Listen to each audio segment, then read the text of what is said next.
Welcome to Simple and Clean, a Kingdom Hearts podcast. I'm Mischa Stanton. I'm Mayanna Berrin. And today we have a very special guest with us. Hello. Hello. Hi, special guest. Hi. You know, it's kind of like when Tarzan joins in the deep jungle. It's just like that. It's just like that. Just like that. He's swinging it on vines. He's got long hair. You know? I want to know, can you tell me? Yes. I want to know about the strangers like you. David, why don't you introduce yourself? Yeah. Amazing. Hi, my name is David Tilstra. I'm honored to be here. This is very exciting. I am one of the co-creators of a show called Story Quest. We're a YouTube D&D actual play. I do voice acting. I've done some other podcasting in the past. But And those podcasts are called? the podcasts are called From Afar Podcast. Yeah. The Dice Decide. That was not a podcast. Anything's a podcast these days. That's Yeah. what Spotify told me in the That is corporate true. copy. That is very true. Yeah, no, I'm also a film editor out here in Los Angeles, and I would describe myself as an avid gamer. I don't know if other people would describe me that way. But the people in this room would. Yeah. And those are the only people who matter. Yeah, Currently, in in fact, this moment. the world is just us three right Honestly, it feels that way when we're in the little pillow now. In this fort. blanket fort with this amazing China ball lantern right there. It is delightful. See, you guys think we're like making up the pillow fort. No. I worry that listeners to my podcast don't understand that I The do convert realness. my living room into a blanket fort to record podcasts. Yes, because Misha's a professional. And it's very cozy. The little fairy lights. Yeah. Like, it honestly, the best recording setting I think I've been in. Hell yeah. Thank you. Thank you. Well, do you think it would be better for recording a podcast than the dark space where the dive to the heart happens in Kingdom Hearts? With I the big feel stained like- glass thing? I feel like audio there is perfect. Yeah, like great acoustics. It's So such acoustic. solid acoustics. Because it's supposed to be church-like, right? It's supposed to be Churches like- famously. Well, I mean, the way that the Famously. keyblade hits the shadows, you really it's good sound design in there. So yeah. That's true. Ooh, sound design of Kingdom Hearts. Am I going to write that down on the list? You have to add it to the list. think If we so. haven't already, we definitely. I mean, some of those clicks and like bloops and bleep, like they are iconic. True. All right, so we have to do that. That's on the list. Yep. But yeah. But today- why is David here? Why am I here? Why is David here? Mayanna, why is David here? David's here. David, because why is David here? David has never played Kingdom Hearts before 3 weeks ago, 4 weeks ago, ever. And why is that, David? So I was thinking about that this morning in the shower when I was thinking about doing this podcast. There was an event at my school back when I was in like first grade. It was like some sort of auction or something. And I went to school with my cousin at the time. His family won the auction for the PlayStation. And my family won the auction for the Nintendo 64. Oh, the two genders. Yeah. So I didn't realize it at the time. I think there was a crossroads right there because I love Nintendo. Yeah. It's very good. I was very good at all the games that came free with that Nintendo 64. Diddy Kong Racing and Banjo-Kazooie to this day. Yeah. You cannot stop me on those games. Oh, listen, honestly, good choices. Banjo-Kazooie, great game. One of the best games of all time. But ever since then, I just sort of fell into that ecosystem of like, oh, I like Nintendo, the GameCube, the Wii, all that stuff.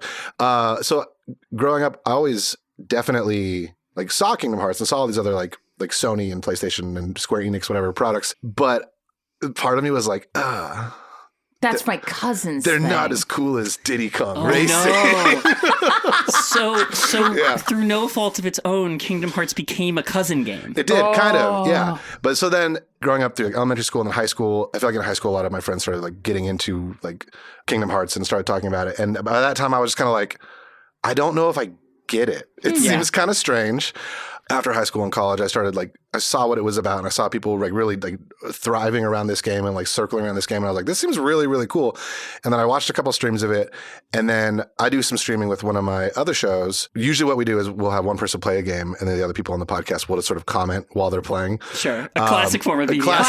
Classic. And on stream one day, I was like, hey, I'm thinking I really want to do Kingdom Hearts. And one of my friends at the time was like, do not do Kingdom Hearts. You will not understand it.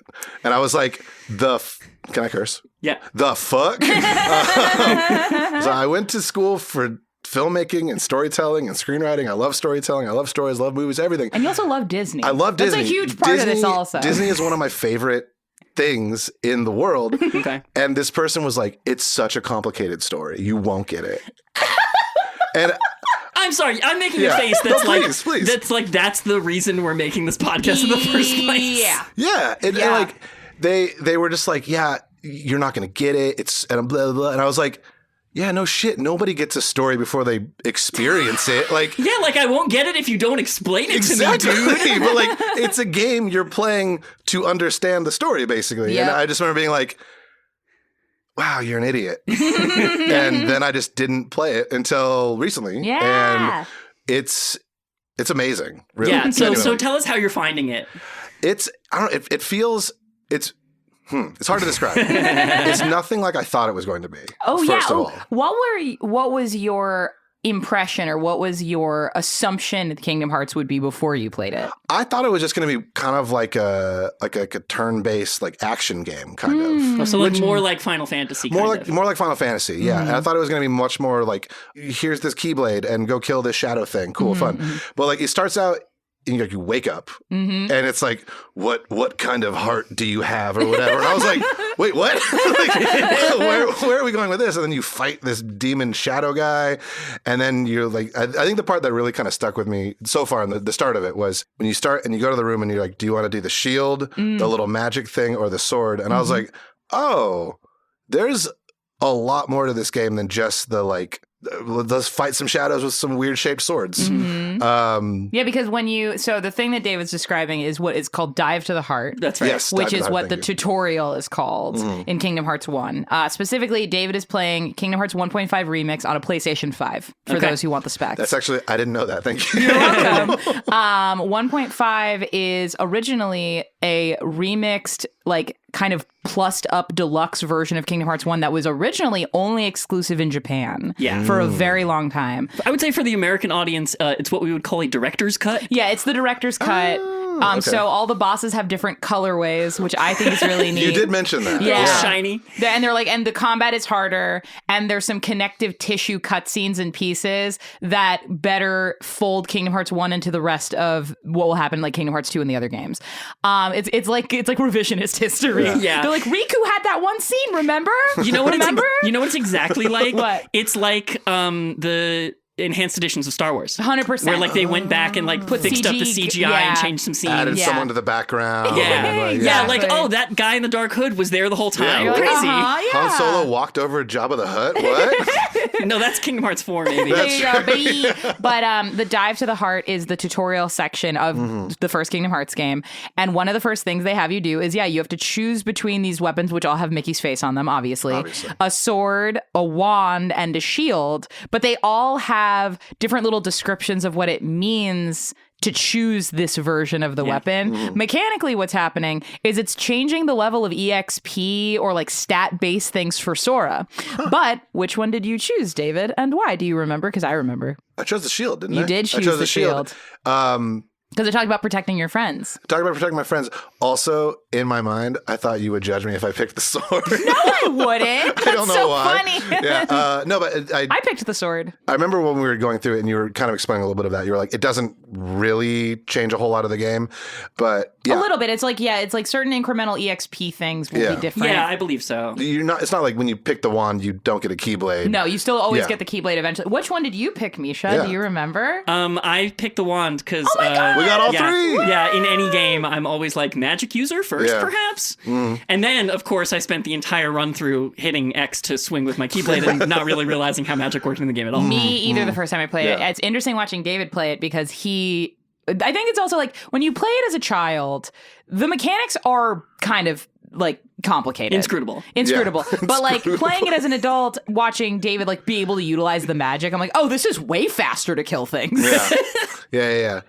But yeah, no, I picked the shield. Yeah, because I usually pick tank in whatever thing. I like the idea of like protection and helping your friends. And it also it feels very in line with the game of like, hey, you're looking for your friends and you're trying to figure out like who you are and trying to like protect and move through this like weird adolescence, but also you're Mickey and you're magic and you're driving a ship. And like, it's Sure. Cool. It's fun. Yeah, So, sure. yeah, tell us more about what you've seen and experienced so far. Well, I think the biggest shocker was pretty early on in the game, just seeing another game in that game, in Kingdom Hearts, having all the Final Fantasy characters just show up. I was like, what the fuck? Because you also were playing Final Fantasy. Yeah, I've been playing through the remakes of Final Fantasy VII games, so David's watched a lot of me play Final Fantasy VII Rebirth. Yeah. But it's really fun just seeing, like, you go and kind of get into these snippets of these movies that we've all seen, like Alice in Wonderland, Tarzan. I think those are Aladdin and Hercules. Those are the ones we've done so far. And Monstro. And Monstro. And it's really fun to experience the story and the movie in a way that you actually can like make a little bit of a difference, which is cool because it's like if you watch Pinocchio, it's like, oh, you're going to sort of follow the exact same story every time. But if you're inside of Monstro and you have learned the little Trinity power that's green, you can have a whole nother part of the movie that you've never seen before. Yeah. From this like fresh perspective, I can really see why people have latched on so hard. Say more about that. Because I was thinking about this earlier today. I was like, there's a lot of IPs that people like really dive into. Yeah. And Kingdom Hearts, Final Fantasy, Star Wars, there's a lot of these like worlds that people just identify with. And from an outside perspective, I feel like Kingdom Hearts, it's like, what? That guy's shoes are huge. Or like, what do you mean the Keyblade? Or why is Donald casting this massive, powerful spell? He's a duck. He's not just any duck. He's perhaps one of the most powerful spellcasters in the lore of Final Fantasy. Yeah. But also, like, I feel like across the world, he's probably one of the most powerful spellcasters. But it's like, from an outside perspective, you just see kind of these unhinged moments that don't really make a lot of sense.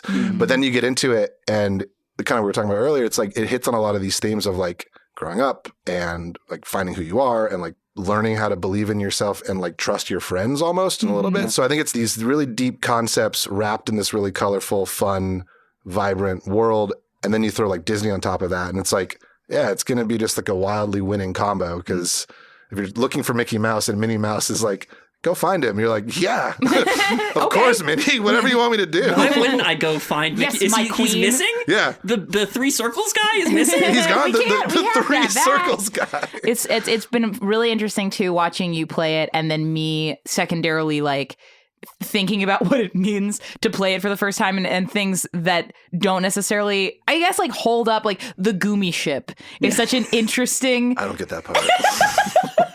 It's a spaceship. Which is, I love, it's great. And like from like a bird's eye view, it's like, yeah, this is how you would get around to these different worlds. But it's also like, why do I have to do that part? Why do I have to drive? And then, but like, I think really what throws me is it's like, you start on this like tropical island and you're like, cool, love it. One of the main objectives of the start is find coconuts. You're like, cool. That's the level we're at. Yeah. Hop off the tree. Yeah. And then you go to Fantasy World and Minnie's like, hey, my king is missing. Like, cool. Still kind of in the same realm of coconuts. And then she's like, find my husband or whatever. Here's his old spaceship. Take it. You're like, what? Also, Chip and Dale built it. And you They're have to, the engineers. Yeah, it's very. I think really what it is for me is like it feels less developed than the rest of it for some reason. Like graphically, absolutely graphically. Because like you'll be running around in the deep jungle, you're like, yeah, I get this. Like what are the creatures called that you fight? The Heartless. The Heartless. You're like, yeah, you're dressed up like a monkey. I like that. Or like the background has a bunch of trees. Yeah. And then you're like, here's this really cool spaceship. It's a block. Yeah. Well, what you have to remember is they really wanted you to be able to make your own, which means they had to make the make your own section very simple polygonally. Yeah, polygonally. Yeah. Okay, that actually makes a lot more sense. Mm-hmm. Okay. We haven't done any building of the Gumi ship because I personally hate it. Sure. So I'm just waiting until I get one of the preloaded ones that's got more guns on it. Now, I do just want to briefly pause the podcast to address you, Mayanna, please read me for Phil. Can you say the name of that ship again? Yeah. The Gumi ship? Not the gummy ship. It's gummy. The Gummy ship? The Gumi ship. Gumi sounds more fun. The Gumi ship and the Mooney system. Okay, not money. Mooney. Okay. And we're gonna make a whole podcast together about this game together, you and me. The Gumi ship. Okay. The Gumi ship and the Mooney stuff. Yep, for sure. I can see it going both ways. Maybe you have to have an episode about that now. Yeah. Which one's the Booba and which one's the Kiki? God damn it. which one's the Kiki? Very fun. Man. No, because it's money, because it rhymes with honey, No, like you're on the right. honey pot from Yeah. No, Winnie you're the right. Pooh. No, it is money. It is money. Okay. No, I'm not. Sorry, I was gaslighting you. I was gatekeep girl bossing you. Got it. But it's money. Okay. But I do think it's Gumi because it's fun for me to say it that way. Sure, great. But why gummy or Gumi? Like, what is it? Do they explain where that name comes the from? materials are kind of ethereal unless you have lore about this, Mischa, that I'm unaware of. Like, what the fuck is going on with the ship? Yeah. So each individual like block of the ship is called a gummy. Okay. Yeah. It's like the crafting material. Yeah, a brick. Okay. A gummy. Yeah. Okay. I don't know why they're called that. I don't know why they're called that either. We should. We'll have to. I mean, we're gonna do it. Yeah, we're gonna have to do. Yeah, we're gonna you have to do a whole episode about on just the gummy/goomy Goomy ship. ship. I do know that they're like pieces of fallen stars. They're like meteors. I bet there's something. There's got to be something. I bet there's something with that. Yeah. And so like when you're traveling through space between worlds and you blow up something, that's why it scatters into gummies that you can collect to then build onto your ship. Build onto your ship. There's got to be something. I imagine this is in the Ansem reports. There must be something in there. So Ansem reports is a thing that is theoretically a thing you're already experiencing, David, in Kingdom Hearts 1. Okay. But it is yet another part that I was super disinterested in when I played the game because I was 12. Sure. But there's a scientist, a researcher. Oh, yeah. Yeah, whose expertise was in heartless research. Okay. And Minnie does mention it, I think, very lightly, or Jiminy mentions it, of like his reports were scattered across the world. Oh, I think also Yuffie, Leon, and Aerith are looking for them as well. Yeah, very possible. Yeah, and so Final Fantasy. Yeah, I know. They stopped fighting Sephiroth to find this old scientific document. I know. Yeah. We're That's looking for awesome. schematics in addition to a human girl and a mouse person. A lot of stuff gets lost when you scatter the worlds. Yeah. Yeah. You know, you just like lose a lot of stuff. Yeah, you lose. Yeah, important stuff. It's like when you move between apartments. You can't really find anything anymore. Where did all my forks go? Seriously. Oh, I left them underneath that Dalmatian. My bad. That makes sense. Dang. Oh yeah, we're slowly making our way through some of the Dalmatians. Yeah. Has been really fun. pretty I cool. know. I feel like that's actually something kind of cool about this game. Like there is a lot going on, like visually, story-wise, everything, but it all makes sense. Like even with like the gummy ship and like with Final Fantasy characters showing up, it's like, there's a second of like, huh? But then it's like, no, yeah, the Yuffie's right here. Yeah. And like, I'm fully bought into the fact that her and Donald are having tea together or whatever the hell they do. Yeah. And like, it's weird how like, again, from like an outside perspective, it's like, this shouldn't make any sense. But then when you're playing it, it's like, yeah, no, that's exactly who should have showed up in this moment. Like, Okay. Yeah. Now, and I don't mean to put words in your mouth, Please. so please correct me if I'm wrong, but like it sounds like the only thing keeping Kingdom Hearts from making sense to you was being playing able to it. give it a chance in the first place. Which is funny We're playing because it for 4 hours. the thing that was with my friend said I wouldn't get it, and they were right unless you just experience it. Yeah, unless you just play the game, Yeah, dummy. Yeah, Yeah. just like experience the damn thing. Yeah. Well, So- that's what I said too in episode 1. It's just like it beckons to be played because it's a video game. Like, I think if you were to explain the plot of almost any video game to someone who hadn't played it, they probably wouldn't think it's that interesting. Yeah. Because I think what's cool about video games,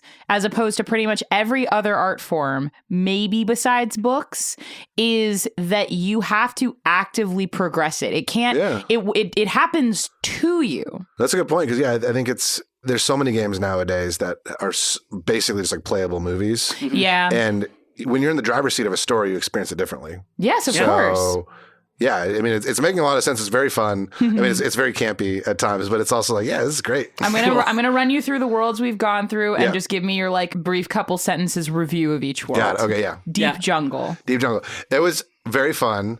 This is the Tarzan world. Yeah. I wanted more of the snowboarding on the trees. Mm-hmm. I was hoping for more of that. Sure.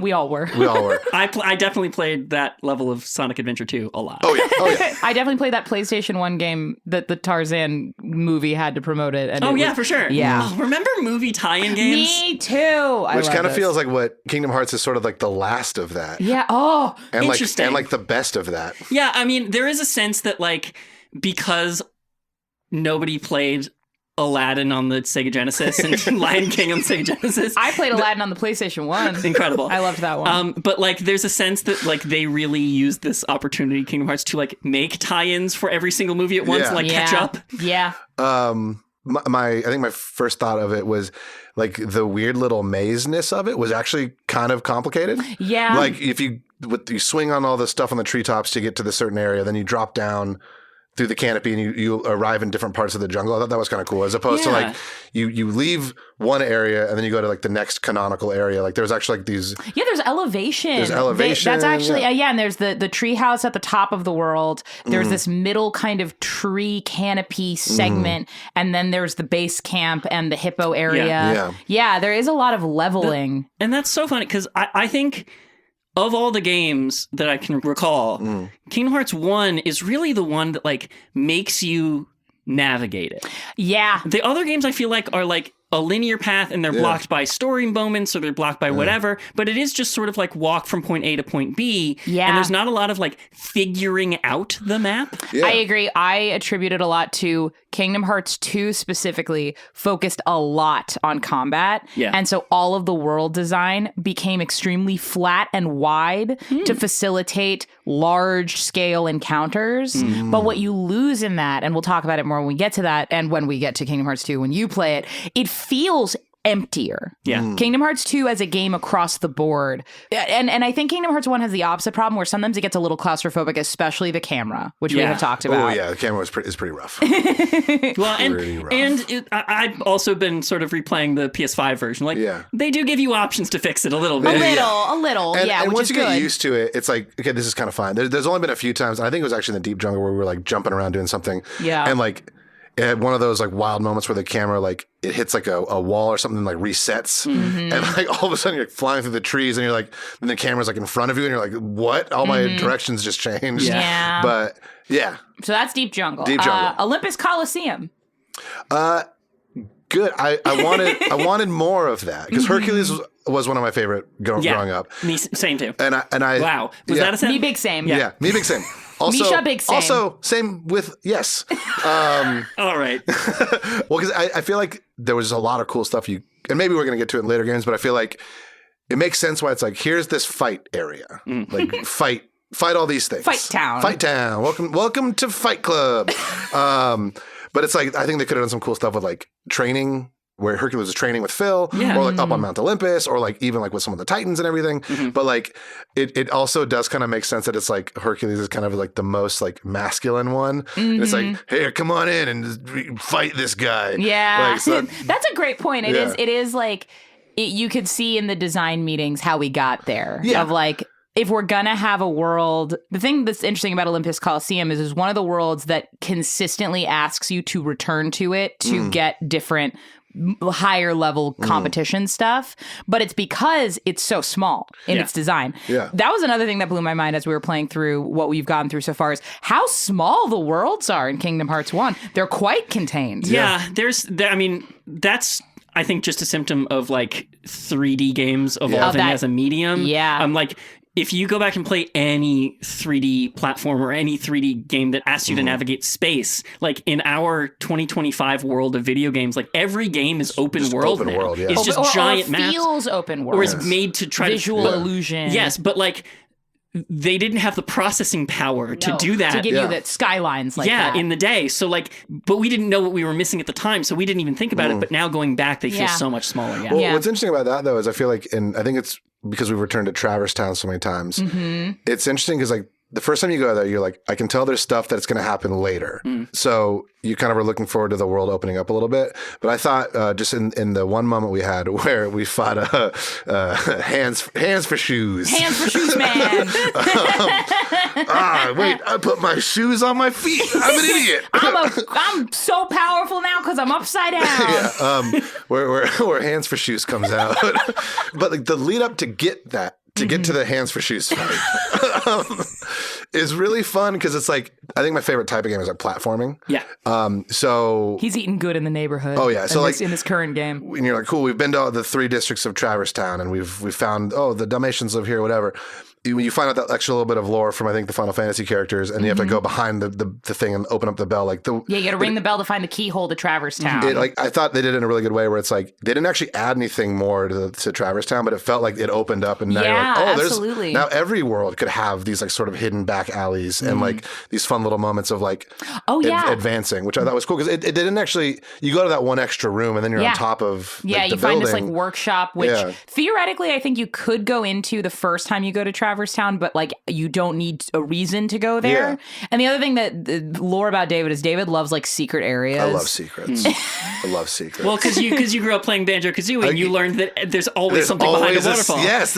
You want the Mambo token? Gotta go behind that waterfall. Yeah, Come on. sure. So he found like a secret jump over the roofs to get to like that little balcony in District 3. Okay. I think there's maybe a treasure chest there or something. Maybe. But it was just kind of like, oh, I didn't even realize you could jump on those roofs. Yeah. Like the world design is small, but within that they still have like cool things within the limitations of what they can do. And I think that's like a counter argument for open world games is a lot of people are like, and we're gonna make this world so big, and then what, you're just gonna like put a bunch of stuff in it like various scavenger hunts, and like you've just like put space between everything. You didn't make more stuff. No, Exactly. you basically created like enrichment activities for your dog, but you're the dog. Like you put your food in a maze. Yeah, but you're the maze. And so when Why would you put my food in a maze?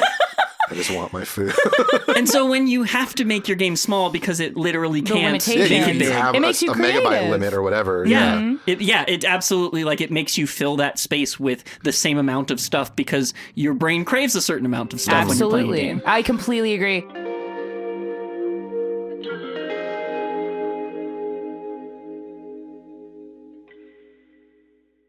What's up, everybody? It's Mischa. I just wanted to hop on real quick and thank everybody out there for listening. You know, part of the reason we started Simple and Clean was to reconnect with that feeling I had in my teenage days of sharing my love of Kingdom Hearts with a vibrant community online, and we're already seeing that community thrive. It makes my heart sing with joy to be geeking out with Kingdom Hearts fans again, and it's brought a light back to my life I almost didn't know I was missing. Seriously, thank you so much.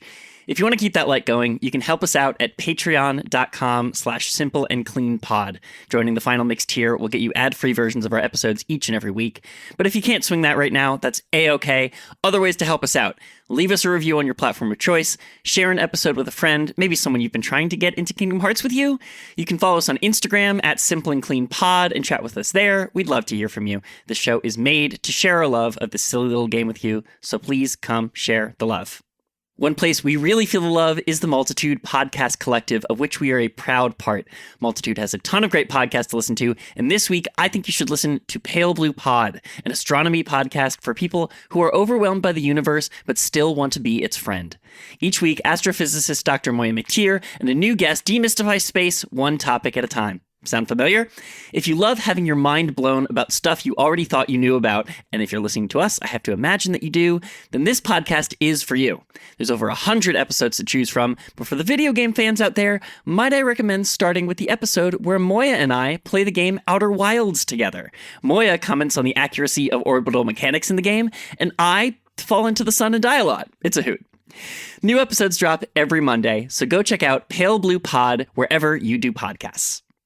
Simple and Clean is sponsored this week by Cornbread Hemp. Cornbread Hemp is a family-owned and crowd-funded CBD company based in Kentucky where all their products are grown and made. Their products are flower-only, full spectrum, that means no seeds or stems. They're USDA certified organic, and most of their products are vegan-friendly too, including the CBD oils and gummies. They're certified by independent labs with reports published on their website. And if you've never bought CBD products before, they also have a quiz on their website that will help you find the products you need. Listen, I swear by using hemp products. It's been such a radical change over the course of my life, going from underground, black market, illegal kind of stuff to being able to buy these things in stores and through services like Cornbread Hemp is incredible. It's life-changing. It's for someone with chronic pain conditions, it's truly a lifesaver. I cannot stress this enough.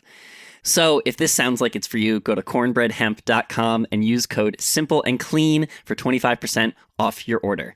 That's cornbreadhemp.com and use code SIMPLEANDCLEAN for 25% off your order.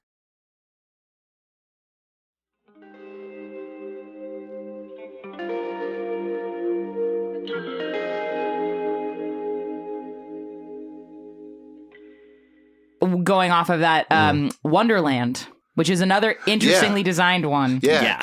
I think my really only big thought on Wonderland was that boss sucked. I know. We noticed something though in that, and I think it kind of goes to what you're saying of like, there's only so many things you can put into the game. And I feel like one of the ways, at least for the bosses we've fought so far, is like, a trick that I can feel like they're doing is like they'll just put the hitbox higher. Yeah. And so they're like, find a Can't way to get get me. up there. Yeah, You're it's like when you're an older brother and they're like, oh, can't reach. Oh, yeah, can't reach. like holding like your sandwich out of arm's reach or whatever. And of course, in like later games, they're just like, and high jump. Yeah, exactly. That's not a design constraint anymore. Yep. But one of the things about Wonderland that was really fun was after Alice gets put into a little cage and you got to go find the evidence. You go off to the left and you're in that little like Wonderland area with the Cheshire Cat. And at first it's like, okay, here you are. There's nothing here. And you're like running around. You're like, okay, this kind of sucks. And then, and then you realize you can like open up the flowers or whatever, and then you can either shrink or grow or whatever. And then like within the same room, nothing else changing, just your height changes. Like all the puzzles become solvable. Or then you even realize like, oh, there's puzzles here. So that was a pretty cool part of that, and we got through that pretty quickly. Yeah, being used to these new games like The Witcher or these huge, massive open world games where you can't even keep track of the story. It just becomes overwhelming. But then like seeing these like old, like the forerunners to those games being like, cool, this is all we had. Yep. We have enough pixels to make 2 rooms. Yeah. But we need 2 hours of content. What are we going to do for this? And I think they do that. They do a pretty masterful job, at least so far in all the worlds, of like, you get into a place and you're like, this is what it is. And then you learn the ability for that world, or you find something about the story, or you see something in just a slightly different way, and then it just opens up that same world in like a more elevated way, which is pretty cool. You know what else does that? What? The Zelda games. They do. They really do, actually. Every Zelda game in the dungeon, it's like you have areas of the temple that you can't really access until you beat the sub-boss, get the item for that dungeon, and then you can do the whole second half of the dungeon. Yeah. And I wonder if that was just like a design convention, because then you get the same amount out of the same amount of real estate, but it's just like you just have a second half of the same place that you can access. Yeah. Well, I'll also point out there were only 4 years between Zelda Ocarina of Time and Kingdom Hearts. Really? Yeah, because Kingdom Hearts 1 came out in 2002. And Ocarina of Time was 1998. And so Majora's Mask came out in 2000. Yeah, so like there was not a lot of iteration between those two things. Wow. David's face is like blown right. My mind blown. Wow. Yeah. That's like, sorry, this is a bit of a tangent. When I was in film school, someone was like, one of the Star Wars came out like a couple years before Jurassic Park. And it's like Jurassic Park, the graphics in Jurassic Park are flawless. Yeah. The graphics in Star Wars are flawed. Like the CG, yeah. And it's like, it's just wild to think like within the constraints, like the creativity can thrive when it's like, hey, this is where we're at right now. Yeah. Like, Well, the other thing off of that too that's so crazy to me is like Ocarina of Time and Majora's Mask specifically had a lot of design constraints because they're like, we have to use all of the same assets from Ocarina of Time, but just like reconfigure them. Yeah. But Kingdom Hearts, only 2 years later in release, God knows how long it was in development for, looks far more advanced than Majora's Mask does. The rigging on the 3D Disney characters is very advanced. I remember being particularly impressed by like the in-engine facial animation. The facial animations, and they do that thing, and people have clowned on it for years, which is like everybody has 2 face plates. The like non-rigged version, which is exactly. That has like a little bit of movement. And then the beautifully animated one for like very key story moments. But yeah, like video games as a medium. I remember, and this is just a random one, is like when the Xbox, I think it was the 360 came out, there was like a Frogger game that was released alongside it. And the graphics on the CG cutscenes in that particular Frogger game are really nice. I remember my dad being like, wow. What I'm learning is it was pretty easy to impress your parents with video games. I know. It's so funny. It's true. It's true. That's the new lore on the podcast. Well, but I do also think that like Kingdom Hearts was a game where you needed that because so much of empathizing with Disney animated protagonists is in the eyes and the face. Emotions, yeah. Like that's their whole deal. Yeah. Well, it's funny. I've noticed in playing it, we've met a lot of Disney characters, and we've also seen a lot of Final Fantasy characters and the Kingdom Hearts characters. And sometimes the Kingdom Hearts characters are speaking, and you're like, what? That's not a human reaction, whatever you're doing right now. Yeah. But then like Minnie will speak, and like there's like all these points of articulation, or maybe it's just because she's like a cartoon face, it's like easier to understand. But like, yeah, it's interesting how like you can identify and empathize with the cartoon, the over exaggerated. Yeah. Well, you know what I'm noticing actually now that you just said that is they did a lot more of the like high fidelity rigging on the Disney characters. Like Leon and Aerith and Yuffie don't even get a fully rigged facial model. They only get the flat style. Sora only gets his in key story moments, as does Riku and Kairi. So you have these humanoid characters who overall have less capacity for expression than the cartoon characters do. You gotta imagine that was part of the contract with Disney, right? Oh, Probably, I assume so. Well, that or it's probably like, hey, budgetarily, it's probably going to be more important that the Disney characters capture as close to their styles as possible versus you have Square Enix making the game. They're like, Yuffie doesn't need it. It's fine. Like, yeah, it's like you feel grateful you're even getting voice acting. You know what I mean? 100%. Yeah. I just had a thought. Yeah. Where in the timeline did Final Fantasy come out and compared to these? Like, Good question. Final Fantasy X came out in 2001, the year before. Which is crazy because, and you can tell from the animation side of things, Final Fantasy X had the same camera or magic tricks that Kingdom Hearts did because all of the characters in Final Fantasy X have two rigged versions of their face. They have like the more graphically simple version and then they have a far more elaborate animated rigged version. And those sequences in Final Fantasy X were a really big deal. Additionally, Final Fantasy X was the first Final Fantasy game that featured voice acting. Up until that point, no Final Fantasy game had been voiced before. What about any game? Like video games in general? Oh, first voice great acting question. video Yeah, game? because Ooh. one thing I've noticed that I think is really fun too. about Kingdom Hearts so far is the voice acting is really fun. Yeah. And also, who voices Sora? Haley Joel Haley Joel Osment. Osment of And- the Sixth Sense fame. But like, I've seen a little bit of his journey as voicing Sora, and I think it's really cool. So I'm just wondering if was this one of the first games that did voice acting, or like? So it's interesting. According to this, and granted, like I think they're using the term voice acting a little bit strong, is the arcade games Stratovox, also known as Speak and Rescue in Japan, and Berserk are credited as being the first video makes games sense, to use voice acting in 1980. Because you look back at those, like, and you know, it's a broad definition, but you have video games like on arcades where the guy's going like, which is still voice acting. 10,000 points. Yeah. I died. Yeah, I mean, famously, like the announcer in NBA 2K Jam, which was around the same time. Yeah. But I think for Final Fantasy specifically, moving into the PlayStation 2, that was a huge landmark moment for those games. And I think Final Fantasy X, because it was the first Final Fantasy game that had voice acting, is considered one of the most beloved to this day. Final Fantasy VII, I think, is overall the most popular still. But Final Fantasy X is like, I think, like right behind it. Like, well, it just gives the players an actual reason and like way Emotional. to connect with the story. Because like like Link and Zelda, some of my favorite games. Like it's kind of hard to figure out what Link's thinking at times because it's like all you do is but like So this was still early in the like video games having full voice acting by default. World. Yeah. And this one had a huge cast and presumably a huge budget forecast. Yeah, well, and like another thing very important to Disney. Like, Yes. you know, like Absolutely. half of their product is voiceover. Yes, absolutely. A question for you two then, now that we're just kind of thinking about this. What do you think that did for the story? Because I feel like up to that point, like there was obviously stories in video games, but like I feel like up to that point kind of like Mario, go save the princess. And like that's kind of it. But now like the story so far that I'm experiencing in Kingdom Hearts is pretty deep. It's silly at times, but it's pretty deep. But like, so I wonder if that has if there's like a correlation of like, oh, now we can actually have the characters speaking. We can try some more deeper story things with it. Yeah. Well, I think games have been doing deeper stories for a little while. For sure. Yeah, I know that's kind of a generalization, but yeah. Well, and in fact, I bet you that because they knew the game was going to be fully voice acted, they gave less expositional lines to Donald Duck. Yeah. Because you couldn't understand what he was saying. Yeah. They gave him less lines in general, I think. Also for that reason. Yeah. But to your point, David, that's actually a great question because I think like at the time that I was playing games, because I would have been, like 11. I'm trying to remember if that was the first video game I played that had voice acting in it.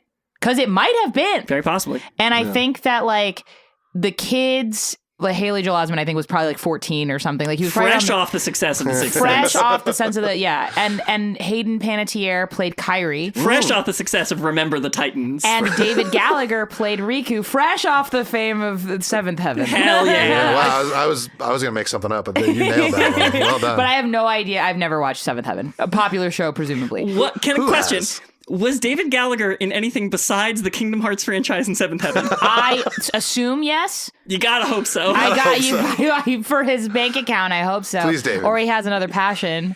that he's hopefully found success in. Cooking. But I think like because the kids sound like kids, because they're close-ish to my age, and because I understand emotionally what they're experiencing because I can literally hear it, I do think it probably had a lasting impression on me. It's funny, like there are lines in Kingdom Hearts 1 that are in the zeitgeist right now just because I think people are rediscovering this game. It's coming back, baby. Yeah.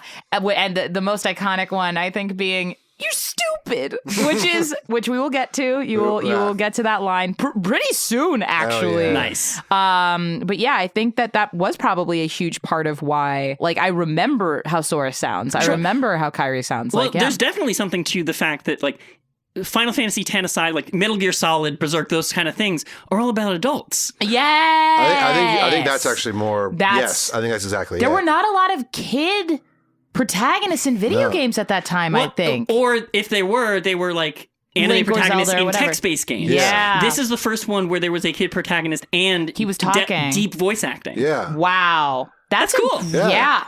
Even like Ocarina of Time, Yeah. he doesn't stay a kid for the entire game. No, he doesn't. They're like, we got to get him out of there. And truly, the only voice acting he goes from Yeah. to yeah. Yeah. It's same voice actor. And it's also kind of spooky when you think about the fact that he's still got the mind of a 10-year-old. He's just in the body of a 17-year-old. Yeah. He's still like scared of the same things. Yeah. Sure. Yeah. I don't know. I think about that a lot. That's for another podcast for another day. Cool. Sorry, I didn't mean to tangent. No, that's y'all. a fine. Yeah. No, Welcome to the podcast. That's, buddy. you know what else does tangents? Kingdom Hearts. Okay? Yeah. Those worlds are just tangents. Speaking of worlds, Agrabah. Agrabah. You nailed that. That was really good. great. That was really good. Thank you. Someone get you a cookie or something. Agrabah. Having been through it now again, I have some thoughts as well. So I want to hear yours first. It felt really underwhelming.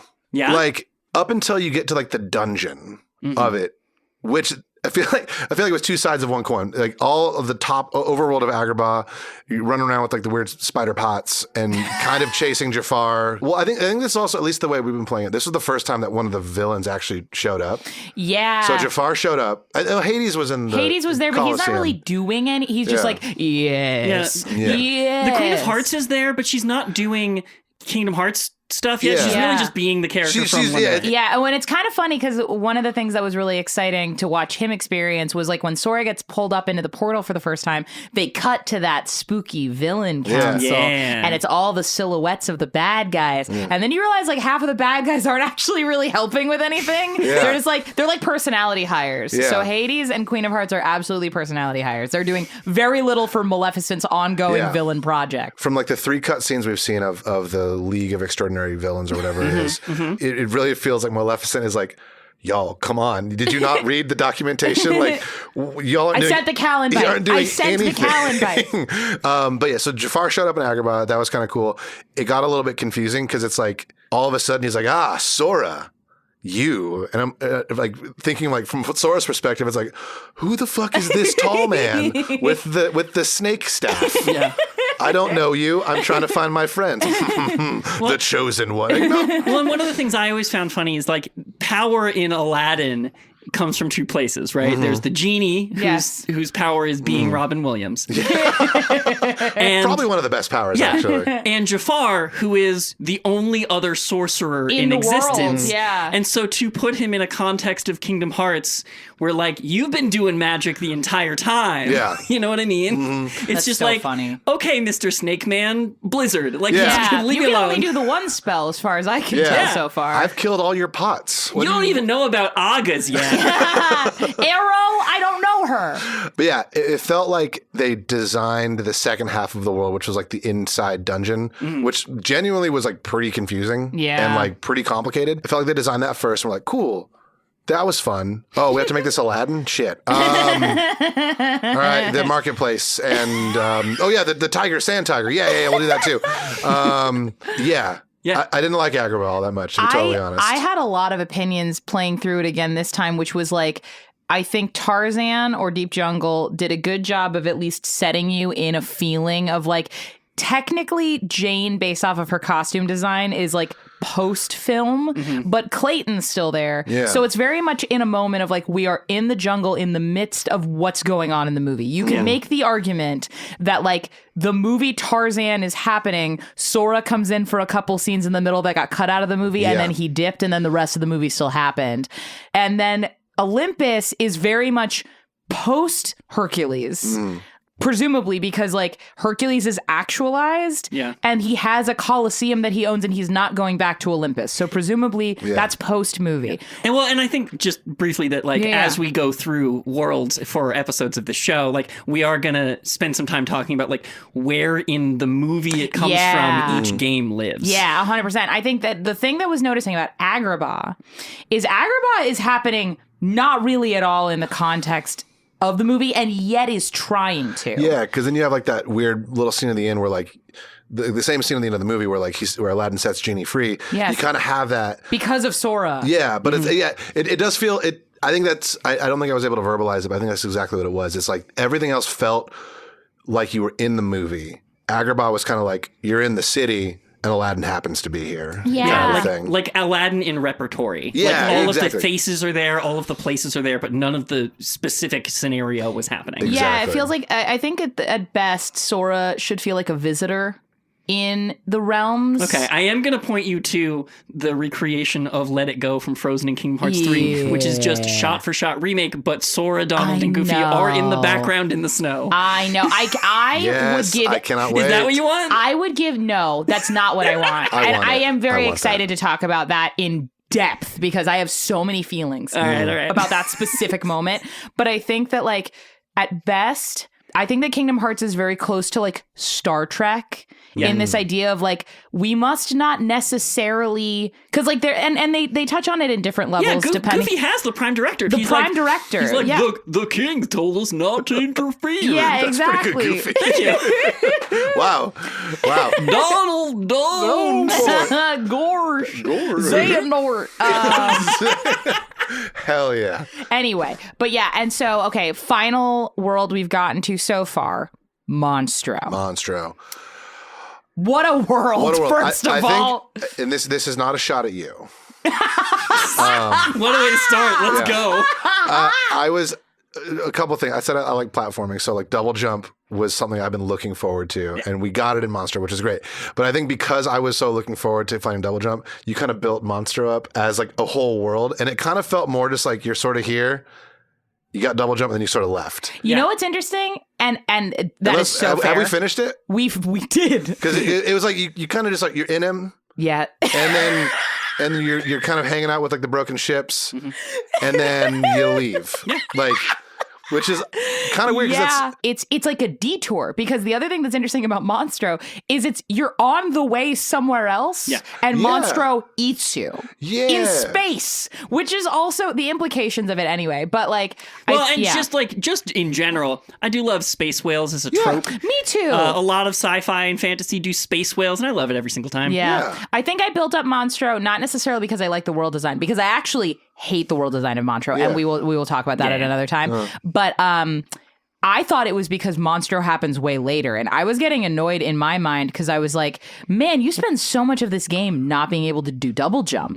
And then I realized, or high jump is what they call it, high jump. And it's the same. Okay, Kingdom Hearts. I know, we're deaf right. But the thing that was interesting that I noticed across every world is I'm like, oh, we are breezing through this game. I was like, we are making excellent progress. And they teased. Avid gamer over here. Yeah. Well, and remember, you're playing it now as a 31-year-old. As a 31-year-old, because you have a reason to, with more experience playing video games, and you don't have to do your homework at the end of it. You're right. That's a marvelous point. Or homework before and get. Oh, is that what you did? Yeah, my parents would never let me play games. Cool, don't tell my parents. Yeah. You had to play video games, then you do your homework? I would do all of my homework at school before I got home. That's a big brain move. Really smart. That's baller as shit. Thank you so much. Smart, yeah. Dang, I should have done that. Yeah. Maybe I would have. I wish I could have. Yeah. I didn't go to school. I'm just kidding. I That did. explains so much, David. All I was doing was playing Banjo-Kazooie. Just Banjo-Kazooie 24/7. I begged my parents. I was like, please let me go to school. They said, no, the talent They're show's in like, 5 hours. You find have those to get gold puzzle Banjo-Kazooie. pieces. Find all the jiggies. Find the Jinjos. And if you put together the golden puzzle pieces, it does spell out a diploma. Mr. Nintendo would send you a diploma if you got all 100 puzzle pieces. And that's why you've never graduated. I never graduated. No, too busy. But yeah, so Monstro, it was interesting. It was exciting to get high jump. Honestly, the thing I'm more excited about for you is there's a cutscene at the end of Monstro that teases Peter Pan World, which is one of my favorites. That's coming. Yeah. One of my favorites. That's one of I feel like Peter Pan is like a turning point in the story of the really game. is. Well, it's funny you mentioned that because I feel like up to this point, the story beats have been coming quicker. They are. Like now, when you start, it's like we want to leave the world, we want to leave the island, explore the world. No, what are these heartless things? And then like all of a sudden you're in this other crazy world. But then you slowly start getting the scenes from the villains, and you slowly start getting like, oh, there's more going on. And so I'm interested. If that is like the break into Act 3 or whatever, I'd be very interested to hear or see what that would be. Now, so those are all the worlds we've done so far. I'm curious, David, what do you think is about to happen in the rest of the plot of Kingdom Hearts 1? Yeah, like, so we've talked about the Disney of it. Like, like fans of the show will know. Do we have fans of the show yet? I think so. I'm a fan of the show, so I want to know. I think there's at least 3 fans of the show. Bless you. Like, the reason I love Kingdom Hearts is because like the lore and the story like goes so deep. Like it's bottomless. So like at this point, having done only the first 5 worlds of Kingdom, like, how are you feeling about the story of Kingdom Hearts? Like, where do you think it's going? Yeah. To be fully honest, I don't feel like there's a whole lot of like traditional story right now. That's so valid at this point in the game. That's so true. Yeah, there's not like we're trying to find Mickey and trying to find Riku. Although we found Riku and Kairi, that's who it is. Yeah. Riku's kind of an ass. And so you don't like Riku. So here's the thing. I know enough about storytelling. So my friend who told me I wouldn't get it, fuck you. I know enough about storytelling to know that we're about to go on a very deep a roller coaster of a relationship with Riku. There's going to be, hey, we're friends again. Then, hey, why did you betray me? And back to like, you sacrificed yourself for me. I guess we're friends again. To wait, what the hell is wrong with you, Riku? I feel like we're going to go on that with Riku. But like, so I think that's part of it. I think the story. I have a weird memory of Maleficent has Kairi, right? She does have Kairi. I think we've seen like she's floating. Yes. Well, now what's happened the most recently is Kairi is asleep on Peter Pan's Captain Hook's pirate ship with Riku, and Maleficent has just given Riku spooky powers, and Riku turns back to Kairi's unconscious body and says, "Soon, Kairi. Yeah. Soon." Oh, I don't like that. Yeah. I know. Quick, fun little tangent. I'm contradicting myself here. Senior year of high school, I played Captain Hook. Oh no, the lore! Oh my God, that's right. You played Captain Hook. I was Captain Hook in my senior year of high school in our senior class play. Pretty fun. But yeah, I don't know. I think all of Kingdom Hearts 1 is going to be a teaser for Kingdom Hearts 2. Yeah. I think we're going to get to the end of Kingdom Hearts 1.